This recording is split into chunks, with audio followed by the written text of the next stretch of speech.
Alhamdulillah, alhamdulillahilladzi ja'ala as-sakinata fi qulubil mu'minin. Asyhadu an la ilaha illallah wa asyhadu anna sayyidana wa nabiyyana Muhammadan abduhu wa rasuluh. Allahumma shalli wa sallim wa barik ala sayyidina Muhammadin wa ala alihi wa sahbihi wa man tabi'ahum bi ihsanin ila yaumiddin. Amma ba'du. Bersyukur Allah Subhanahu wa taala. Alhamdulillah, semua alhamdulillah dengan taufik hidayah dan inayah Allah masih memberikan kita nikmat sehat wal afiat. Dengan nikmat sehat wal afiat, Allah bangunkan kita dari tidur kita dan masih Allah gerakkan hati kita, ruh kita, jasmani kita, melangkahkan kaki kita, melambaikan tangan kita untuk melaksanakan sholat subuh berjamaah di masjid ini. Dan ini adalah salah satu pilihan yang Allah pilih kepada kita. Mudah-mudahan setiap hari begini baik ya. Amin. Mudah-mudahan. Tapi alhamdulillah informasinya ada Ustaz Malik kalau hari biasa bisa dulu biar sholat masjid. Mudah-mudahan setiap pagi subuh bukan hanya kajian saja, tetapi setiap hari sholat berjamaahnya ramai. Salawat bertanya salam tak lupa kita curahkan kepada junjungan Nabi Muhammad sallallahu alaihi wasallam, para keluarga, sahabat dan kita selaku umat yang insyaallah mudah-mudahan kelak mendapat syafaat dari Rasul sallallahu alaihi wasallam. Hadratul mukarramin, orang tua kita, ibu kita, keluarga KM Masjid Ar-Rahman, yakni Ustaz Bapak Haji Husin. Mudah-mudahan beliau panjang umur, mudah-mudahan terus istiqomah membina, membangun daripada masjid yang kita cintai ini. Al-Mukarram kita Kanda Ustaz Muhammad Tari STHI, pengasuh Pondok Pesantren Nursyabab, insyaallah mudah-mudahan beliau pula panjang umur sahabat afiat. Mudah-mudahan beliau dalam membina, mengasuh anak-anak santri di pesantren Nursyabab, mudah-mudahan diberikan kemudahan oleh Allah Subhanahu wa taala. Para ustaz-ustaz yang lain, para orang tua, para bapak, jamaah hadirin yang dirahmati Allah Subhanahu wa taala, yang mudah-mudahan dirahmati Allah Subhanahu wa taala. Alhamdulillah, pagi hari ini kita berkumpul bermuajah. Walau kemarin alhamdulillah kita diguyur hujan, merincak baik pagi. Alhamdulillah pagi hari ini cerah. Mudah-mudahan secerah hati kita, secerah dompet kita, secerah rezeki kita. Amin. Jadi kalau kuliah subuh berangkat dari rumah udah Pak bismillah tawakkaltu Allah la haula wala quwwata illa billahil aliyyil. Jangan mikirin kalau ibadah itu memikirkan sesuatu hal-hal yang terbesit akan membawa kita kepada ketidakhusyukan di dalam ibadah kita. Semuanya sama, semuanya merasakan minggu ini banyak pandangan, banyak kan Jadi nggak usah dipikirkan sampai nggak bisa tidur, nggak bisa ulangin kata orang kita. Jadi kalau udah berangkat sholat subuh selesai masalah dunia kita, insya Allah. Bapak Ibu yang dirahmati Allah Subhanahu wa taala. Tadi kata MC katanya dengan pembahasan sedekah dan salat berjamaah. Bapak Ibu yang dirahmati Allah Subhanahu wa taala, kata ulama, tasaddaq ma fil jayb wa yatika ma fil ghaib. Kata ulama, sedekahkan sesuatu yang ada di kantong. Wa yatika ma fil ghaib, maka akan datang sesuatu yang tidak terduga. Bahwa sesuatu yang kita tanam pasti petik. Kalau nggak petik pasti ada yang salah dalam nanamnya. Sunnatullah ketika kita nanam pisang pasti buahnya pisang. Belum pernah saya temukan di Rawagenok, di Pasir Putih, di Sawangan orang nanam pisang buahnya rambutan, belum pernah Pak. Ya Pak? Kalau orang nanam kebaikan pasti tumbuhnya kebaikan. Pasti itu Pak. Nah, kata ulama tasaddaqta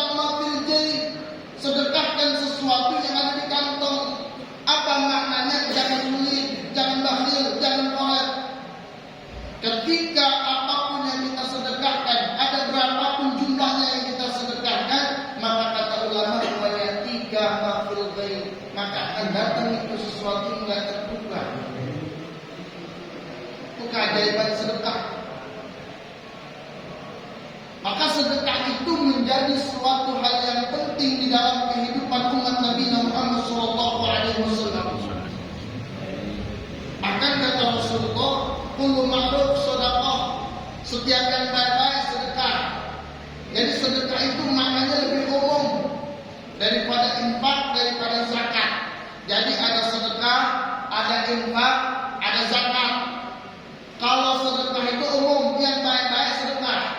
Kalau kita nggak bisa sedekah pakai duit, pakai tenaga. Kuliah subuh ngomong ngasih duit kagak, ngasih duit nggak beli air orang, ngasih gorengan orang, kebacot dari bacot, datang juga ada. Minimal ketika kita nggak bisa ngasih dananya, datang. Ini sebelum subuh ini kotor, sapuin. Ini di kipas angin belum hidupin, itu pun sedekah. Kenapa? Itu perlu ma'ruf sedekah. Itu tuh baik, yang baik pasti sedekah. Bahkan mindai duit ke jalanan, dari jalanan kepada tempat yang aman, itu pun sedekah. Maka sedekah itu sesuatu yang baik, semuanya adalah sedekah. Bahkan sampai yang terkecil kata Rasulullah, tabassum kaila wajhi akhika sedekah. Senyum aja sama saudara kita disebut dengan sedekah. Jadi kalau bapak ibu nggak punya duit, sedekah nggak mesti dengan duit, bisa dengan hal yang lain.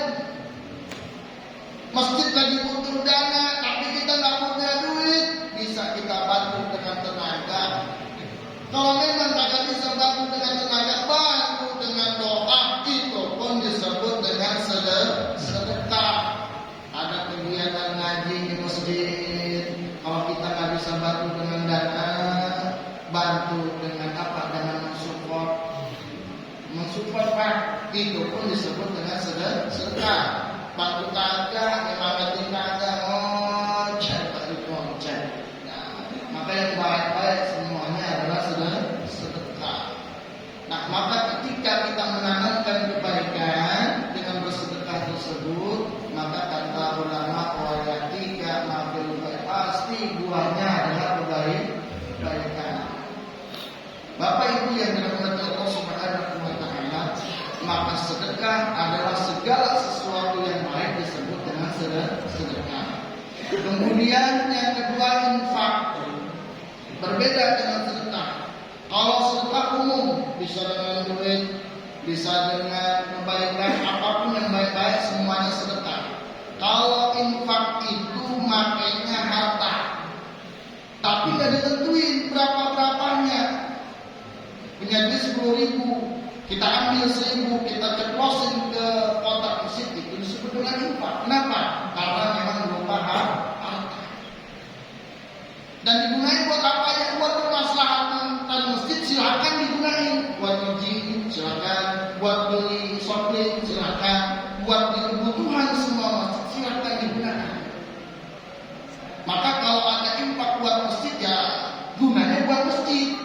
Silakan, kipas angin rusak, jangan dulu ada duit infak, gunain duit infak. Boleh digunain. Ada pengajian 2 minggu sekali, ada duit infak, ada sedekah orang, boleh digunakan untuk pengajian. Kenapa? Karena itu juga termasuk wayang rumah masjid Allah, memakmurkan masjid. Bahkan karena masjid di tempat lain itu merebut imam 3 gaji. Dari mana? Ya dari keuangan masjid. Boleh. Yang penting imamnya benar-benar mempunyai masjid. Subuh ada, zuhur ada, asar ada. Karena itu juga salah satu memakmurkan masjid. Lah kalau masjid nggak ada imamnya, repot nggak? Repot Pak, repot. Masjid nggak ada pengajiannya, repot. Masjid nggak ada merbotnya, repot Pak. Kan siapa yang masjid kalau bukan merbot? Yang ngabuin, yang bersihin kamar mandinya, merbot. Maka muadzin, imam boleh digaji, tapi sesuai dengan peraturan kesepakatan yang ada oleh pengurus masjid. Pakai duit infak boleh, karena duit infak itu dikeluarkan untuk kemaslahatan, boleh saja. Yang kedua infak. Yang ketiga zakat, lebih mengkecil lagi. Zakat itu harta yang khusus disalurkan untuk yang khusus juga. Itu zakat. Dan hukumnya wajib. Kalau sedekah infak hukumnya sunnah, kalau zakat hukumnya wajib. Hartanya khusus, disalurkannya khusus. Masjid cuma jadi wasilah aja kalau zakat. Zakat fitrah di masjid, tapi masjid ada bagiannya. Maka zakat itu harta yang khusus dan masjid itu sebagai wasilah saja. Kalau masjid memang menerima zakat, boleh mengadakan panitia zakat. Maka disalurkan kepada mustahil dari fuqara wal masakin wal amilin kepada 8 golongan asnaf itu zakat. Maka pengertian sedekah, infak, zakat, kalau sedekah setiap yang baik-baik semuanya sedekah. Baik berupa harta, tenaga, pikiran itu namanya sedekah. Kalau infak, maka harta, tetapi sebagian harta tidak ditentukan banyak kecilnya itu yang namanya infak dan boleh digunakan untuk kebaikan apapun boleh.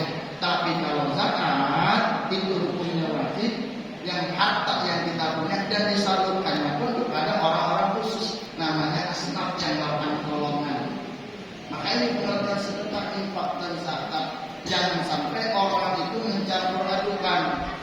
Banyak orang yang mencampur adukan. Nggak boleh itu duit masjid. Iya, duit masjid. Tapi kan ketika digunakan untuk kemaslahatan masjid, emang digunakan untuk kemaslahatan masjid. Jangan sampai infaknya banyak, sedekahnya banyak, dipendam di bendahara, tapi nggak ditunaikan untuk kemaslahatan masjid. Ada pengajian, silakan gunakan pengajian duitnya. Ketika ada kerusakan masjid, silakan pakai gunakan untuk kemaslahatan masjid. Ada jamaah sakit, karena dia jamaah yang aktif di masjid dan banyak masalah itu pun boleh kita gunakan infak tersebut. Untuk apa? Ya, untuk kemarin boleh saja. Apa yang nggak boleh kecuali di zakat. Jadi sedekah maupun infak sebagai harta itu memang digunakan untuk kemaslahatan, boleh hukumnya digunakan. Yang penting untuk kebaikan. Maka banyak muncul masjid-masjid yang ada di Indonesia itu sekarang mendesain duit infak itu, duit sedekah itu digunakan untuk jamaah. Jadi jamaah sholat itu dikasih makan Pak, dikasih kopi. Makan mohon maaf ada tempat istirahatnya di masjid. Jadi orang dari mana-mana capek kerja itu di masjid itu dikasih fasilitas, dikasih kopinya, dikasih bantalnya kalau istirahat, sehingga masjid itu tidak sepi, ramai sholat jamaahnya. Itu metode boleh untuk menarik jamaah ramai boleh. Ngaji subuh, hanya habis ngaji subuh ada nasibnya boleh itu menjadi wasilah saja boleh, dan itu digunakan infak boleh. Karena itu sedekah orang digunakan untuk kemaslahatan orang boleh. Maka kalau seandainya ketika banyak masjid tapi yang numpuk di masjid di bendahara, berarti tandanya masjidnya nggak berjalan. Silakan gunakan pelan patah, beliin pelan. Ini karpet rasanya bawa apa karena masih hujan, beliin minyak wangi. Cuman secara terorganisir, ada DKM, ada bendahara, ada sekretaris, silakan. Jangan sampai nanti seseorang megang duit masjid, tapi duit masjidnya tidak berjalan untuk kemaslahatan masjid. Banyak Pak yang seperti itu. Jangan takut-takut, yang penting udah ngaji. Oh, yang namanya infak sedekah masjid boleh digunakan untuk kemaslahatan masjid, silakan. Ada tetangga meninggal dunia, ini masjid ada infaknya, yang infak orang boleh nggak boleh, silakan digunakan. Anak masjid itu simbol Pak. Dulu ketika Rasulullah SAW para sahabat di dalam kitab Riyadhus Shalihin itu ada hadis yang pertama kali hadis ini dituliskan, innamal a'malu binniyat wa likulli imrin ma nawa wa man kana ila akhir hadis. Maka asbabul wurud hadisnya ketika di Mekah itu banyak kezaliman kaum muslimin terhadap orang kafir, menzalimi orang muslimin. Di antaranya orang muslimin itu ekonominya tidak berkembang, kemudian lagi juga dakwah pengajiannya tidak berkembang. Akhirnya ada perintah yang namanya hijrah dari Mekah ke Madinah. Ketika hijrah Rasulullah para sahabat dari Mekah ke Madinah,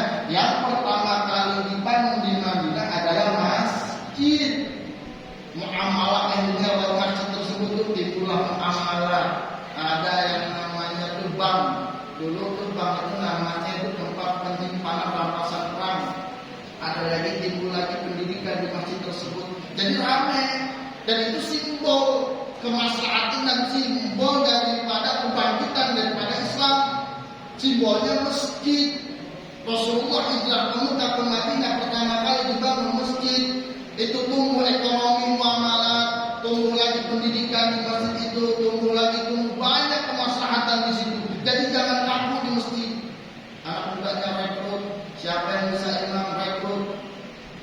Tapi diorganisir. Hari ini siapa, besok siapa. Kenapa? Biar hidup masjidnya. Karena orang wakafin masjid untuk apa? Dipakai buat ibadah. Terkadang yang sering saya dengar tuh yang masjid itu pasti ada cekcok. Masalah duit cekcok, masalah acara cekcok. Maka cekcok tersebut solusinya apa? Wasyawirhum fil amri fa idza azamta fatawakkal 'ala Allah. Perintah Allah kan musyawarah, duduk bareng. Rasulullah itu punya sahabat 4, Abu Bakar, Umar, Utsman, Ali. Ketika Rasulullah ada permasalahan apapun, ada Abu Bakar yang bijaksana. Lalu ketika permasalahan tersebut diganggu, ada Umar yang pemberani. Nggak punya duit, ada Utsman yang banyak punya duit. Ini susah nih masalahnya, ada Sayyidina Ali yang muda cerdas, selesai masalah. Ada Abu Bakar, ada Umar, ada Utsman, ada Ali. Ini masjid juga ada Abu Bakar nih yang bijaksana. Jangan pengen makan sendiri, harus bijaksana nih. Oh ada acara, silakan digunakan. Ini harus ada yang berani juga. Lalu ada Sayyidina Utsman juga. Acara biar berjalan kan ada duitnya. Maka ada Sayyidina Utsmannya. Siapa kira-kira orang kaya di sini? Khudh min amwalihim shadaqatan, minta itu sedekah mereka itu buat acara. Lalu ada juga yang anak muda harus cerdas, mengorganisir daripada sesuatu yang ada di masjid ini. Jangan lupakan anak muda, rekrut anak muda, bikin acara biar ramai, biar masjid maulidnya ada, muharramnya ada, sholat jamaahnya ramai, pengajian ramai. Yang penting yang muda menghormati yang tua menghargai yang muda, jangan meloncong. Yang muda izin ke yang tua biasa silakan. Berjalan terus Rasulullah ketika hijrah dari Mekah ke Madinah, simbolnya adalah masjid. Dan juga masjid itu simbolnya kuat dan tidaknya dicerminkan dengan sholat berjamaah. Rasulullah semasa hidupnya itu selama beliau ketika mendekati akhir hidupnya itu mau meninggal dunia, di dalam surat Nabawiyah itu dijelaskan Rasulullah semasa hidupnya itu sholat berjamaah terus kecuali mendekati akhir-akhir beliau sakit usia 63. Jadi Rasulullah seumur hidupnya itu sholat jamaah. Kenapa demikian sholat berjamaah? Banyak fadilah di dalam sholat berjamaah. Maka Rasulullah mengatakan salah satunya as-sholat berjamaah afdalu min sholatil fardhi 70 wa 20 darajah. Sholat jamaah itu afdal daripada sholat sendiri. 70 wa 20 darajah.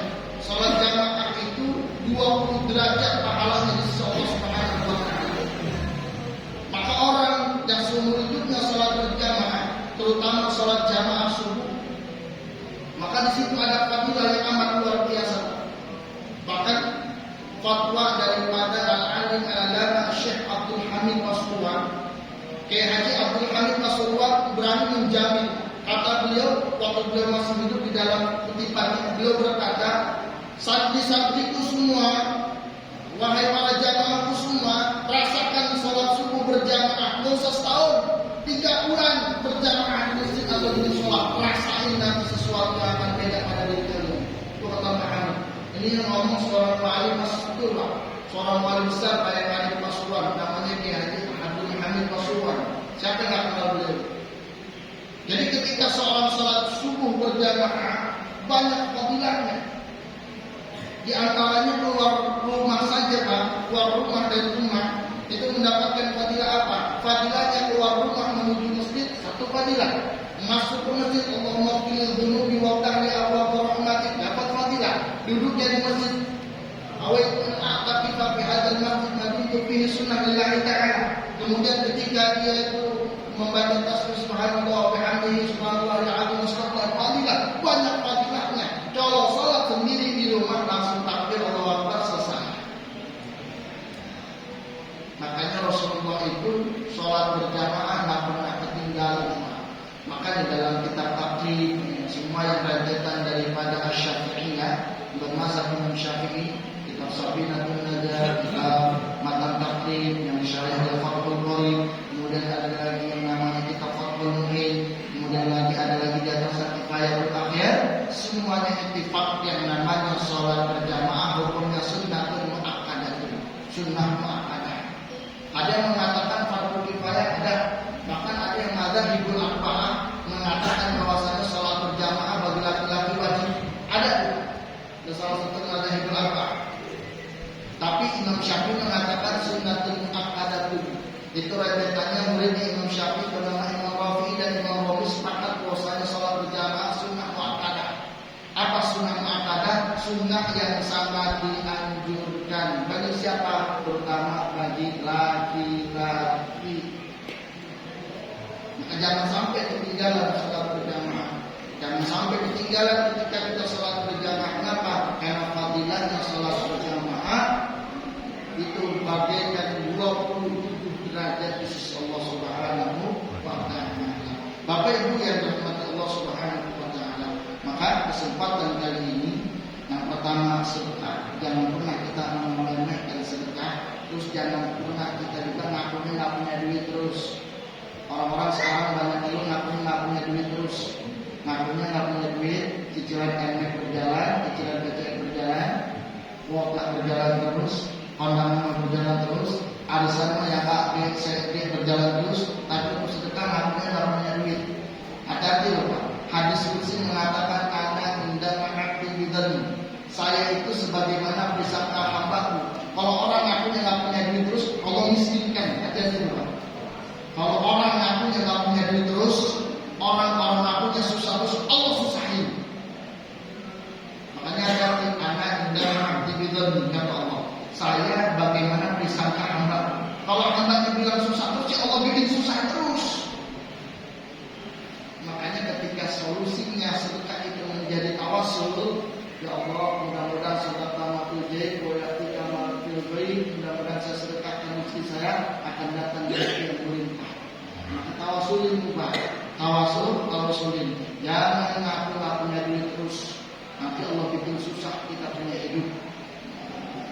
Yang kedua, sholat berjamaah. Sholat berjamaah sesuatu fadilah yang amat luar biasa. Jangan sampai ketika sholat berjamaah dijadikan suatu alasan. Alasan apa? Kita untuk bermalas-malasan. Karena sholat berjamaah salah satu simbol kebangkitan. Kebangkitan apa? Baik kebangkitan ruh kita, kebangkitan daripada maslahat dan agama kita. Maka mudah-mudahan dalam adanya kesempatan kali ini, mudah-mudahan kita lebih mementingkan, lebih memerlukan daripada sedekah dan juga mementingkan daripada sholat berjamaah. Demi kemaslahatan di mana kita menuju kepada Allah Subhanahu wa taala. Wallahu a'lam bishawab. Tanya dengan jawab apa? Silakan tanya jawab. Nanti kalau saya bisa jawab, saya jawab bersama.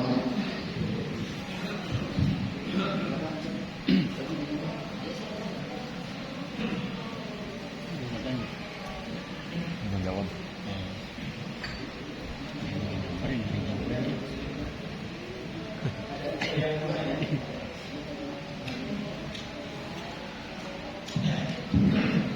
Assalamualaikum Ustaz.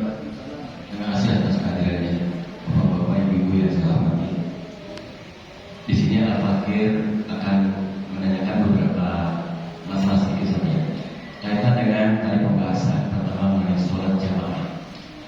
Dengan iming-iming sholat jamaah sekian derajat balasannya, maka yang saya perhatikan di sini adalah imam. Kalau seandainya itu imam salah di surah Al-Fatihah, baik salah mahfuznya, tajwidnya maupun lupa. Kalau salah di surah kedua, kemungkinan bisa dimaafkan. Nah, pertanyaan saya satu, kalau hal demikian dan kita sebagai makmum mengetahui apakah sholatnya batal dan kita sebagai makmum wajib mengulang. Satu. Kedua, tadi masalah infak. Infak itu umumnya jamaah infak di masjid ataupun di musala dengan tujuan untuk kesejahteraan masjid. Tadi Ustaz bilang boleh amal kemana untuk kebaikan. Misalnya dari infak tersebut kita adakan pengajian dua minggu sekali seperti ini. Boleh.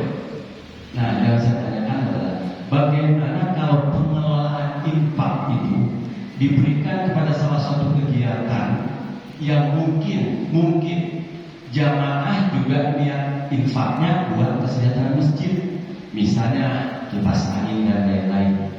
Bagaimana kalau seandainya infak itu digunakan untuk yang lain? Misalnya contoh untuk sumbang ke Palestina atau sumbang gempa di mana-mana, bolehkah atau tidak? Nah, kaitannya tadi Pak Sawirbo itu yang musyawarah untuk menggunakan infak ini, musyawarahnya apa? Cuma ketua DKM, sekretaris bendahara, atau musyawarah seluruh pengurus DKM, seluruh pengurus yang buat memakmurkan masjid. Nah, poin itu aja Ustaz yang mungkin khusus untuk Al-Fakir, barangkali supaya Al-Fakir paham. Terima kasih. Assalamualaikum warahmatullahi wabarakatuh.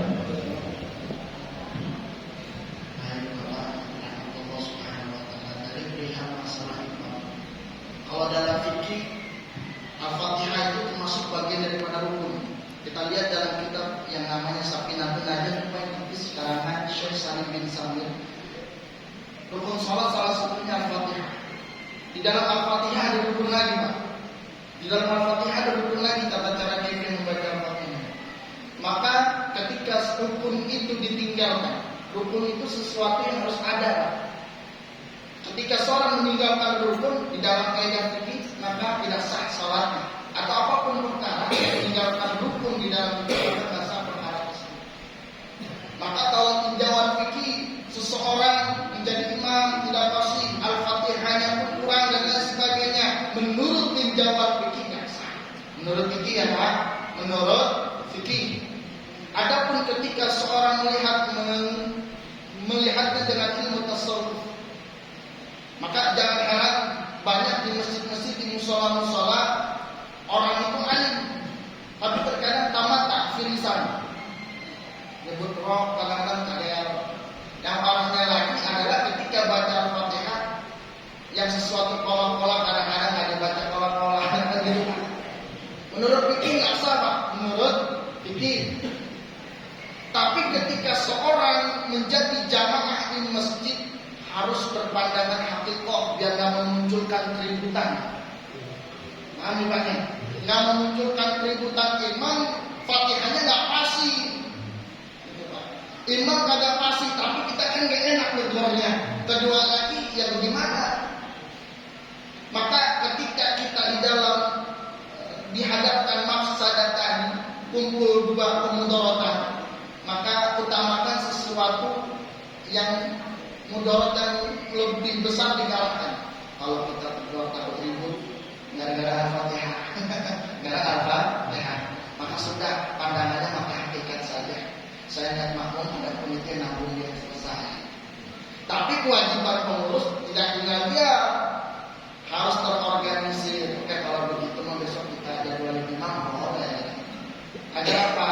Agar ada misbah. Itu namanya perorganisasian aja dijadwalin.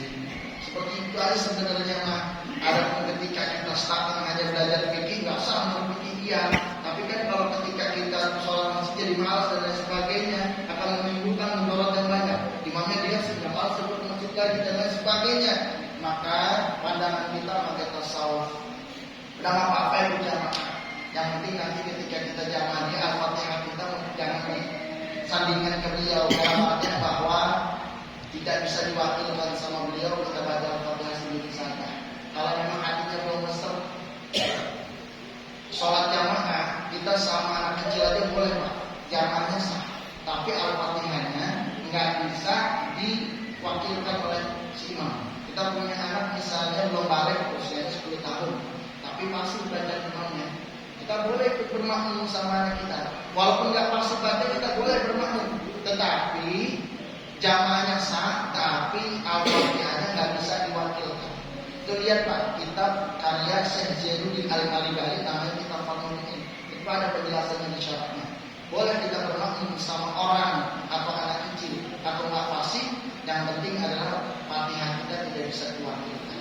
Walaupun secara gamblang dalam fikih ketika kita melihat tidak sesuai dengan rukun dan lain sebagainya nggak sah menurut fikih, tetapi kita khawatir kalau itu kita kedepankan di dalam suatu masjid musola menimbulkan keributan. Nggak enak rasanya masjid gara-gara Al-Fatihah ribut, gara-gara nggak ada fasih ribut. Maka cara menentunya nanti mungkin yang sepuh gurunya mungkin dipanggil biar nanti tidak ada yang merasakan kericuhan dan keributan. Nggak enak gara-gara Fatihah masih jadi ribut, nggak enak gara-gara penentuan imam nggak fasih atau gara-gara jadwal di masjid jadi ribut dan lain sebagainya. Jadi ya Pak ya, jadi menurut fikih memang tidak boleh meninggalkan rukun apalagi tidak fasih dan lain sebagainya.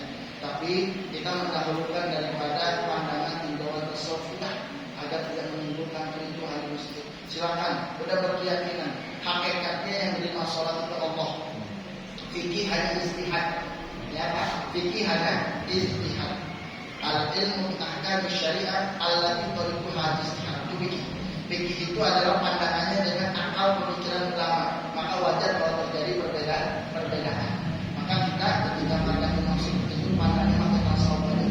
Biar bisa berjamaah enak, sholat masjid juga kita jadi adem dan tidak ada yang namanya keributan gara-gara cuma al-Fatihah. Tapi kita kalau disuruh jadi imam benar-benar menggunakan syarat dan rukun daripada kajian fikih yang memang sudah dianjurkan. Fasih bacaannya, mengkolak lagi Al-Fatihahnya, ditahsin lagi Al-Fatihahnya. Jangan sampai ketika imam itu kita jadi imam bacaan kita kurang fasih. Antara ha, kha, jim, ha dan lain sebagainya. Terutama Al-Fatihah. Al-Fatihah rukun di dalam sholat. Sesuatu rukun tidak boleh ditinggal. Kalau ditinggal maka nggak sah sholatnya dalam pandangan fikih. Allahu a'lam. Yang kedua masalah tentang infak, ya Pak ya. Infak itu sebenarnya masalahnya itu banyak Pak. Memang wasilah saja masjid cuma wasilah saja. Ketika masjid itu sudah cukup, misalnya cukup pasangnya sudah rapi, jamannya pun sudah terpenuhi dan lain sebagainya, kasih banyak. Ternyata ada jamaah misalnya yang sakit jarang masalah, kita gunakan infak tersebut untuk menengok jamaah. Karena salah satu untuk memakmurkan masjid juga. Ada imam besar kita sakit misalnya, mau nengokin imam besar kita perlu iuran mendapat 100.000. Lo kan nengokin jamaah apa? Imam besar kita 100.000, akan perlu ini. Boleh nggak infak masjid kita kuatkan? Boleh. Karena imam besar itu bagian daripada masjid. Imam besar masjid, ada masjidnya juga. Jamaah masjid, ada masjidnya nggak Pak? Nah, tetangga masjid, ada masjidnya nggak? Ada kan? Tetangga masjid, imam masjid, jamaah masjid. Lalu kalau ke Palestina terlalu jauh dari kita aja, ini dia tetangga masih banyak yang butuh. Bukan nggak boleh, tapi ketika kas masjid keluar di sini pun insya Allah masih kurang Pak. Keran pada bocor, karpet juga masih bau dan lain sebagainya. Cukup yang terdekat terlebih dahulu dari akrobin, yang terdekat terlebih dahulu. Kalau andai kan suatu masjid menggalang dana untuk Palestina itu khusus dalam artian masjid dijadikan suatu penggalangan dana, tapi infak yang masuk ke masjid kalau memang sepakatan pengurus bawa ke Palestina orang tepat, walaupun itu boleh-boleh saja, tetapi di masjid juga kan masih banyak. Dan akrobin dulu Pak, yang terdekat dulu, jangan yang jauh-jauh dulu dari akrobin dulu. Sedangkan di Palestina juga kan kita nggak tahu ini kita nyampe apa kagak. Beramal boleh, tapi kudu pakai ilmu. Nah sekarang mikir kita ke Palestina nyampe nggak di kita? Dikumpulinnya di mana? Salurkannya lewat apa? Kenalan nggak Pak? Yang namanya duit Pak, dari RT aja ke RT rumah Pak. Ini duitnya. RT 1 dikasih 100.000, nyampe ke RT 2 berapa Pak? Gue beli rokok kan bisa 80 ribu.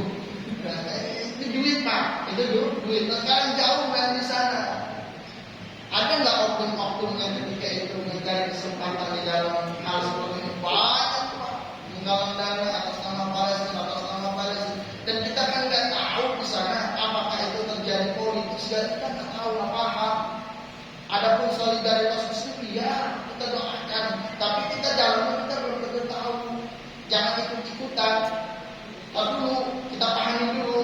Kalau yang udah paham bisa tersalurkan ke saudara kita ke Palestina, monggo silahkan. Terkadang kita jihad, Pak, kita itu banyak jihad yang terdekat, Pak. Umpamanya bini, umpamanya anak, itu jihad tuh, yang terdekat tuh, yang terdekat. Maka kalau ngomongin Palestina, pasti nggak harta kita nyampe ke sono. Karena orang sedang jalur darat itu susah masuk ke sana, logistik susah masuk ke sana. Yang penting kepedulian kita, iya kita peduli. Maka ketika kata Rasulullah, maka karena perjuangan di dalam tasawuf yang tasawuf maka ketika seorang itu mengkara yang pertama adalah merubah dengan tangannya, kita kan nggak mampu merubah di sana. Kita siapa? Dengan lisan kita nggak mampu. Ya udah dengan hati apa padanya, doain selesai. Bukan berarti nggak peduli, didoain udah selesai. Jadi kalau ketika Palestina berbicara infak disalurkan ke Palestina, yang sini dulu cukupin. Kalau sini udah cukup, baru boleh silakan. Udah luber nih, kasih masjid, kita sumbang aja dah di komunitas ini kalau disalurkan ke Palestina. Pasti komunitasnya, pasti nyampe duitnya, pasti nyampe barangnya, silakan. Mana aja boleh. Jadi apa? Baik, itu kalau ukurannya Palestina. Sekarang ukurannya misalnya di sebelah ada santunan yatim. Nah, boleh nggak mereka infak itu diberikan kepada santunan yatim? Infak itu sebenarnya buat apapun boleh. Boleh. Buat apapun boleh. Kalau pas masjidnya lupa banyak ratusan juta, masjid udah terpenuhi, buat khotib itu ada, semuanya ada. Nah itu ada santunan yatim di tetangga masjid. Kata pengurus kesepakatan dimusyawarahin rame-rame, ini kita ada alat kadarnya nggak ada infak nih, kita sumbangin sama sekian persen, boleh-boleh saja. Oke, itu disepakatkan rame-rame. Ya. Kesepakatannya hanya DKM ketua sebelas negara bagaimana? Nah, makanya al-haqqu bila nizam yubrikul batil bin nizam. Sesuatu yang terorganisir, yang sesuai dengan yang sudah mengatur tersebut, itulah yang diinfakkan. Maka musyawarah itu kan diberi infak. Siapa aja yang pengurus masjid, itulah yang dimusyawarahkan. PKM, sekretaris, bendahara, itu yang menyepakatkan itu. Kedua lagi ditinjau di situ harus ada yang namanya Sayyidina Ali yang cerdas, sesuai nggak dengan hukum yang ada. Kalau udah sesuai, kemudian lagi kasih juga berlebihan, yang mau silakan. Oke. Kemudian ukurannya sudah cukup sama orang masjid karena seperti itu ya. Sekarang belum, apakah masih boleh? Ya kalau belum ya jangan dulu, mesti dulu Pak. Mesti dulu Pak. Kita mau sedekah nih, kita juga butuh banyak, makanya kita dulu baru kalau intinya Pak, sedekah atau infak itu kan sebagian harta kita digunakan untuk kemaslahatan. Nah ketika kita sedekah karena infakkan buat masjid, maka didahulukan masjid dulu. Adapun lebih, ternyata ada jamaah yang sakit, jamaah masjid misalnya, boleh, monggo. Ada santunan dekat masjid, ada isinya tuh, monggo. Yang penting adalah ittifaq, sesuai kesepakatan daripada pengurus yang ada. Maka di situ tuh harus ada yang namanya bijaksana, harus ada Abu Bakarnya, harus ada yang berani juga Umarnya, harus ada yang namanya Sayyidina Utsmannya, harus ada yang namanya Sayyidina Ali-nya. Udah sepakat semuanya sesuai kemaslahatan, maka pemimpin itu mengambil keputusan yang bijaksana, udah ditimbang tuh, baik dari penjauhan agama, sosial, hukumnya, dan juga udah kecukupan dari manusia, maka monggo silahkan digunakan untuk itu, monggo boleh saja atas nama masjid. Ini uang infak dari jamaah masjid, dan ini duit infaknya itu alhamdulillah di masjid lebih, monggo silahkan. Yang penting kesepakatan. Kalau itu mah termasuk hukumnya di organisasi Pak, di di pengurus. Maka kalau itu terjadi pergoyakan, ya maka solusinya ya seperti tadi, musyawarah. Kalau musyawarahnya ketemu infak, berarti salah satunya ada yang namanya orang egoisme sudah selesai. Sombongan, keangkuhan, dah. Kalau ada sesuatu yang selesai dalam musyawarah, kedua Pak, kesombongan sama egois sudah selesai. Yang ketemu problem, yang satu ngamuk, yang satu ngamuk, akhirnya apa? Dua-duanya adalah yang apa ketemu. Musyawarah apapun kalau memang orang sudah egois, amukan susah. Maka jangan jadi pengurus deh, amukan. Jangan jadi pengurus. Ya, jangan adem-adem aja.